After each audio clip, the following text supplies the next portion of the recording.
Good morning students, welcome to my class. This is Jasmeer Singh.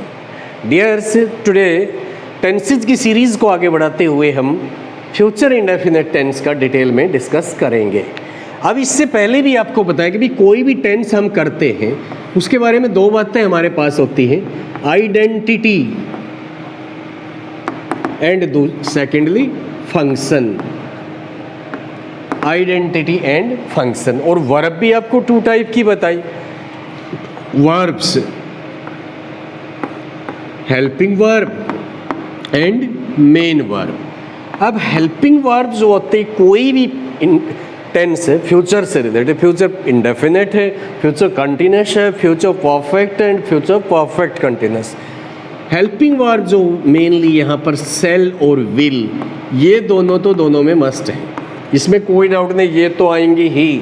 कोई भी future tense है, indefinite है, continuous है, परफेक्ट है, परफेक्ट कंटिन्यूस है, ये कंफर्म है दोनों में. अब इनके बाद क्या होता है, इंग्लिश में इनको बोला जाता है मॉडल्स.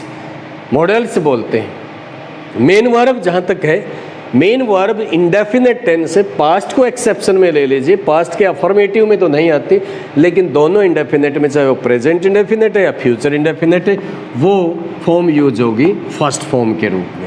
तो it means that helping verb shall will और main verb first form. Shall will के बाद में फर्स्ट फॉर्म का यूज होगा, shall will followed by verb first. Base form जो वर्ब की होगी इनके बाद में उसका यूज करेंगे. अब सेल का किसके साथ यूज होता है ये भी हमें देखना है, और विल का किसके साथ होता है. जनरली वैसे तो दोनों के दोनों सेल और विल सभी पर्सन्स के साथ यूज हो जाते हैं. नाउन है या प्रोनाउन है, वो डिटर्मिनेशन को शो करने के लिए, प्रोमिस के लिए, थ्रेट और वार्निंग के लिए, विलिंगनेस के लिए, शॉर्टनिटी के लिए, तो ये बिल्कुल अपोजिट हो जाते हैं. लेकिन जहाँ तक जनरल टेंसेस का हम डिस्कस करते हैं, आई और वी के साथ सेल का यूज होता है, और इसके अलावा जो कुछ भी रहता है वो सेकंड पर्सन है, you, third person he, she, it, तीनों का प्लूरल होता है दे, या इसके अलावा कोई नाउन है, नाउन या प्रोनाउन, वो सिंगुलर है या प्लूरल है, उन सभी के साथ विल का यूज किया जाता है. आइडेंटिटी क्या है, सेल विल के बाद फर्स्ट फॉर्म का यूज होगा. सब्जेक्ट कोई भी है उसके अकॉर्डिंग सेल और विल का यूज होगा. अगर फर्स्ट पर्सन सब्जेक्ट है आई वी, सेल का यूज होगा. सेकंड पर्सन है, थर्ड पर्सन है, नाउन या प्रोनाउन है, उसके साथ में विल का यूज किया जाता है. अब इसका स्ट्रक्चर हम देखते हैं. स्ट्रक्चर, कंस्ट्रक्शन, अफर्मेटिव में कैसे यूज किया जाता है, नेगेटिव में कैसे यूज होगा, इंट्रोगेटिव में कैसे, या नेगेटिव इंट्रोगेटिव में कैसे यूज होगा.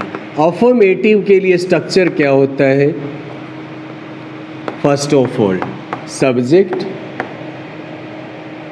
सब्जेक्ट के बाद विल और shall, and then verb first, and then object. Affirmative का स्ट्रक्चर ये होता है. फर्स्ट पर्सन है, आई वी है, तो सेल का यूज कर दीजिए, अदरवाइज विल का यूज कीजिए. जैसे आई सेल टीच यू टुमारो. कल मैं आपको टीच करूँगा, कल मैं आपको पढ़ाऊँगा.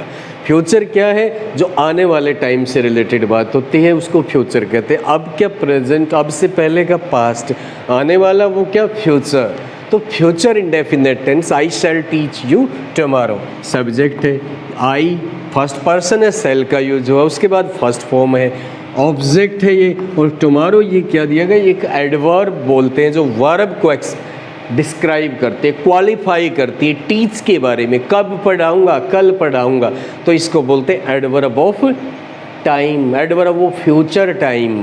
एक और सेकंड ले लेते हैं हम, सेकंड या थर्ड पर्सन से. ही विल प्ले ए मैच, वो एक मैच खेलेगा.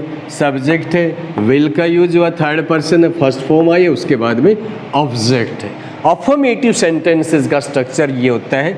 नेगेटिव में क्या किया जाता है, नेगेटिव स्ट्रक्चर में सबसे पहले तो सब्जेक्ट आएगा, और नेगेटिव के लिए क्या होता है, सब हेल्पिंग वर्ब के बाद नोट लगता है. हेल्पिंग वर्ब इसमें क्या है, सेल और विल. विल और सेल, इनके बाद नोट का यूज़ करेंगे, नोट के बाद वर्ब फर्स्ट आएगी, उसके बाद में ऑब्जेक्ट का यूज़ कर दीजिए, फुल स्टॉप। अब इन्हीं सेंटेंसेस को हम क्या करते हैं, नेगेटिव में चेंज करते हैं। I shall teach you tomorrow, helping verb क्या है, शैल, आई शैल, उसके बाद नोट का यूज़ कीजिए, not teach you tomorrow. Second sentence क्या है, ही will play a match, negative इसका यू कन्वर्ट चेंज कीजिए नेगेटिव में, विल शैल के बाद सेकंड फॉर्म ही के साथ विल का यूज हुआ, he will not play a match, he will not play a match, negative हो गया। इंट्रोगेटिव कौन सा होता है, जिसमें कोई ना कोई क्वेश्चन पूछा जाता है हमसे, यस नो वाला है वो विल शैल से डायरेक्ट शुरू हो जाएगा। अगर WH टाइप है उसमें WH क्वेश्चन वर्ड पहले आएगा तो तब वो इंट्रोगेटिव बनेगा। अब ये हमारे पास सेंटेंस है, I shall teach you tomorrow, तो इसमें क्या होगा इंट्रोगेटिव बनाते समय, सबसे पहले विल और शैल का यूज होगा, देन सब्जेक्ट, सब्जेक्ट के बाद में क्या आएगा, मेन वर्ब की फर्स्ट फॉर्म लगा लीजिए, उसके बाद में ऑब्जेक्ट का यूज होगा, और लास्ट में एंड में क्या हो जाएगा, क्वेश्चन मार्क। अब इसी को इंट्रोगेटिव में चेंज करना है, I shall teach you tomorrow, shall I teach you tomorrow, shall का यूज पहले कर लीजिए, सब्जेक्ट आई है आपके पास, shall I teach you tomorrow. ये क्या हमारा यस नो टाइप इंट्रोगेटिव है, इसलिए मेन हेल्पिंग वर्ब से यूज स्टार्ट हुआ, हेल्पिंग वर्ब से बिगिन करते हैं इसको। अब क्या करते हैं, WH वर्ड, एक और बीच में मैंने बोल दिया भाई, WH क्वेश्चन वर्ड से अगर इसके ऊपर, what shell I teach you tomorrow, क्या पढ़ाऊंगा मैं आपको कल, तो इस टाइप के सेंटेंसेस में। अब इसी का आप इंट्रोगेटिव बनाएंगे, will he play, will he play a match, interrogative हो गया। अब इंट्रोगेटिव में क्या करना, नेगेटिव इंट्रोगेटिव पे आ जाइए, वो नेगेटिव भी होता है साथ में, और साथ में इंट्रोगेटिव भी होता है, प्रोहिबिशन भी होती है, and at the same time we are asked question, एक क्वेश्चन उसमें पूछा जाता है। तो इसमें क्या करेंगे, सबसे पहले तो वो हेल्पिंग वर्ब आएगी, विल शैल का यूज होगा, उसके बाद में सब्जेक्ट का यूज कर दीजिए, then not, then verb first and object, और अंत में क्वेश्चन मार्क का यूज कर दीजिए। अब इन्हीं को इंटेरो नेगेटिव या नेगेटिव इंट्रोगेटिव में हमें चेंज करना है, shall I not teach you tomorrow,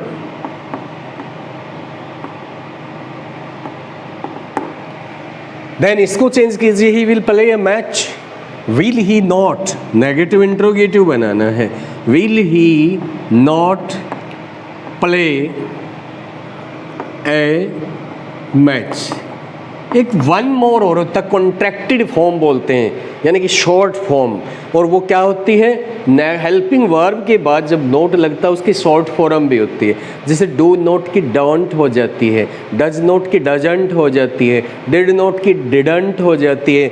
in the same way contracted form में जब हम इसको यूज करेंगे तो दोनों का यूज, कॉन्ट्रैक्टेड फॉर्म एक साथ ही यूज होती है, नोट और हेल्पिंग वर्ब अलग अलग नहीं आएंगे। जैसे इसमें क्या था, हेल्पिंग वर्ब सब्जेक्ट से पहले आई थी और नोट आया था बाद में, लेकिन नेगेटिव इंट्रोगेटिव कॉन्ट्रैक्टेड फॉर्म में विल नॉट का कॉन्ट्रैक्टेड फॉर्म होता है वांट, और शैल नॉट का कॉन्ट्रैक्टेड फॉर्म होता है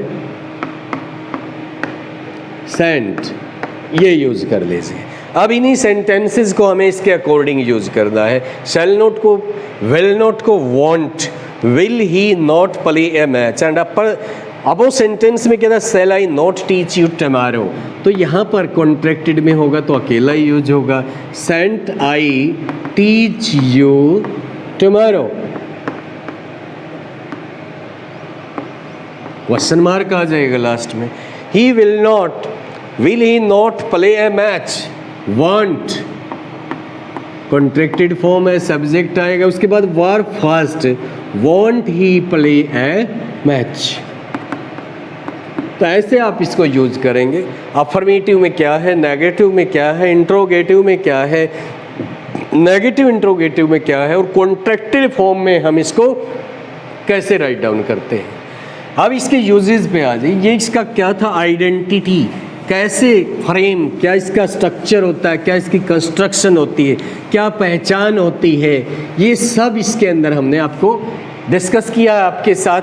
अब क्या करना, इसके फंक्शन कहाँ यूज़ करें, क्या बात देखें जिससे हमें लगे कि हम यहाँ पर फ्यूचर इंडेफिनिट टेंस का यूज़ करें, कौन कौन सी सिचुएशन, सर्कमस्टेंसेस वो होते हैं फंक्शंस। फर्स्ट कहाँ यूज़ करते हैं, सबसे पहले तो हम फ्यूचर के बारे में डिस्कस करेंगे। भाई फ्यूचर कितने टाइप का होता है, एक प्योर फ्यूचर होता है, दूसरा जनरल फ्यूचर होता है। प्योर फ्यूचर, प्योर फ्यूचर, और सेकेंडली क्या होता है, जनरल फ्यूचर। अब जनरल फ्यूचर को शो करने के लिए तो किसी और टेंस का यूज भी कर सकते हैं, जैसे हमने प्रेजेंट इंडेफिनिट का यूज़ किया था फ्यूचर रेफरेंस के लिए, जहाँ टाइम टेबल से रिलेटेड कोई बात आती है, पार्ट ऑफ ए प्रोग्राम है और टाइम टेबल से रिलेटेड है, तो प्रेजेंट इंडेफिनिट का यूज़ कर लेते हैं। प्रेजेंट कंटिन्यूस का टेंस भी होता है जनरल फ्यूचर को शो करने के लिए, जैसे we are playing a match tomorrow, कल एक मैच खेल रहे हैं हम। लेकिन प्योर फ्यूचर क्या है, व्हाट इज़ प्योर फ्यूचर, यहाँ पर सब्जेक्ट के बाद में विल और सेल का ही यूज होगा और किसी का यूज नहीं, यानी कि जो हमने प्योर फ्यूचर में केवल और केवल फ्यूचर का यूज होगा, फ्यूचर इंडेफिनिट का यूज होगा, किसी कोई दूसरा ऑप्शन हमारे पास नहीं होता। ये प्योर फ्यूचर क्या होता है, when future actions are not influenced by our willingness, intention और likelihood,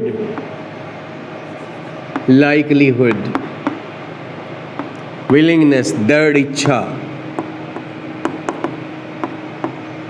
intention इरादा होता है, likelihood होता है संभावना, चाहत कह लीजिए, यहाँ पर चाहत। जहाँ कोई ऐसा फ्यूचर इवेंट जिसके ऊपर हमारी चाहत का, हमारे इरादे का, हमारी दृढ़ इच्छा का कोई प्रभाव नहीं पड़ता, उसको चेंज नहीं कर सकते, वो तो होना ही है, बिल्कुल नहीं रोक सकते उस चीज़ के लिए, उसको बोलते हैं प्योर फ्यूचर। और वहाँ पर फ्यूचर का यूज होगा, कोई दूसरा टेंस यूज नहीं कर सकते, फ्यूचर इंडेफिनिट का यूज होगा। There is no personally controlled element, there is no personally controlled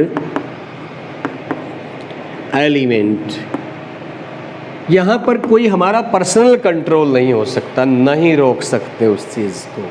अब कोई बच्चा है, सपोज कीजिए वो जून 2008 में उसका जन्म हुआ है, जून भी छोड़िए जुलाई लेते हैं, इट इज़ जून नाउ, अब तो जून है, हम जुलाई ले लेते हैं। 2008 में उसका बर्थ हुआ है, और क्या कहेंगे हम, वो जुलाई 2020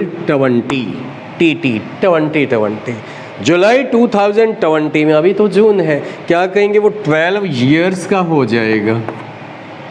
जुलाई 2020 में वो 12 ईयर्स का हो जाएगा। क्या हम रोक सकते हैं?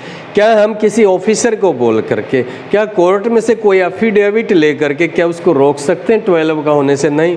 कितना भी हमारा इरादा हो उसको अंदर बंद कर दें, स्कूल में जाना बंद कर दें, नहीं रोक सकता, वो तो 12 साल का होगा ही। लाइकलीहुड हमारी चाहत से उसको कोई ज़्यादा लाड प्यार करके भी नहीं रोक सकते, तो उनको बोलते हैं प्योर फ्यूचर। अब एक सेंटेंस देखिए, रोहिल बी 12 इन जुलाई 2020। जुलाई 2020 में 12 साल का हो जाएगा वो। हमारे इरादे से, हमारी दृढ़ इच्छा से, हमारी चाहत से नहीं रोक सकते, और उसी को कहते हैं प्योर फ्यूचर। प्योर फ्यूचर में ऑलवेज फ्यूचर इंडेफिनिट टेंस का यूज कीजिए। राहुल रोहिल विल बी हो जाएगा, बिल्कुल नहीं रोक सकते, तो इसलिए इसको बोलते हैं प्योर फ्यूचर और फ्यूचर इंडेफिनिट टेंस का यूज होगा इस प्रकार के सेंटेंसेस में। सेकेंडली इसका यूज कहाँ किया जाता है? Something that must be expected. Must क्या होता है? डायर नेसेसिटी, बहुत ज़्यादा, बेहद ज़रूरी, बेहद ज़्यादा संभावना, उसको बोलते हैं मस्ट। और एक्सपेक्टेशन क्या होता है? आशा, जिसकी बहुत ज़्यादा आशा हो जिस काम के होने की, यानी कि लगभग तय है वो हो जाएगा, लेकिन ये तो पक्का होगा, हो सकता है इसमें कमी आ जाए, लेकिन ज़्यादा संभावना हो जिस काम के होने की। अब साइंस एंड टेक्नोलॉजी ने बहुत ज़्यादा प्रोग्रेस कर चुका है। एरोप्लेन में पता नहीं कैसे कैसे टेक्नोलॉजी है, कितनी सेफ्टी के हिसाब से कैसा उनको बनाया गया, लेकिन फिर भी शायद हो जाता है एक आध एक्सीडेंट, तो एरोप्लेन का भी कितना ही ज़्यादा कर ले। अब रोड के ऊपर है, वन वे भी बना देते हैं, कितना सेफ, उसको ग्रिल भी लगा देते हैं, चारों ओर से कोई जानवर भी ना आए, वन वे है, आगे से आने का कोई चांस नहीं है, तो फिर भी एक्सीडेंट हो जाते हैं। वो किस लिए? क्योंकि बना रहेगा, जब तक साधन चलेंगे रोड के ऊपर ये संभावना तो रहेगी, होंगे, ये नहीं रुकेंगे। तो इस टाइप के सेंटेंसेज में भी फ्यूचर इंडेफिनिट का यूज किया जाता है। एक्सीडेंट्स विल हैपन, एक्सीडेंट तो होंगे, जब तक चल रहा है व्हीकल चलेंगे तो होगा जरूर। एक और दूसरा सेंटेंस देख लीजिए और अच्छी तरह से इसको समझिए। कोई बच्चा है, बड़ा हेल्पफुल है, किसी को मना नहीं करता अपनी नोटबुक देने से, पेन देने से, अपना काम छोड़ देता, दूसरे की हेल्प जरूर करता, क्या कहेंगे? ये नहीं सुधरेगा, ही विल नॉट इम्प्रूव, मतलब ही नहीं है इसका सुधरने का, वहाँ भी फ्यूचर इंडेफिनिट का यूज कीजिए। अब दूसरा, कहावतें चली आई पुराने ज़माने से, गलतियाँ तो होती रहती हैं इंसान से। Dog's tail will always remain crooked, भाई कुत्ते की पूंछ है हमेशा टेढ़ी रहेगी, ये नहीं सीधी होगी कभी। अब कोई सच्चा लड़का है, झूठ नहीं बोलता कभी भी, he will never tell a lie, always must be expected, हमेशा संभावना की जाती है सच बोलने की इससे। तो उस प्रकार के सेंटेंसेस में भी हम फ्यूचर इंडेफिनिट टेंस का यूज करते हैं। अब थर्डली इसका यूज कहाँ पर किया जाता है? To know wish of the person addressed, किसी दूसरे की इच्छा जानने के लिए। To know wish of the person addressed,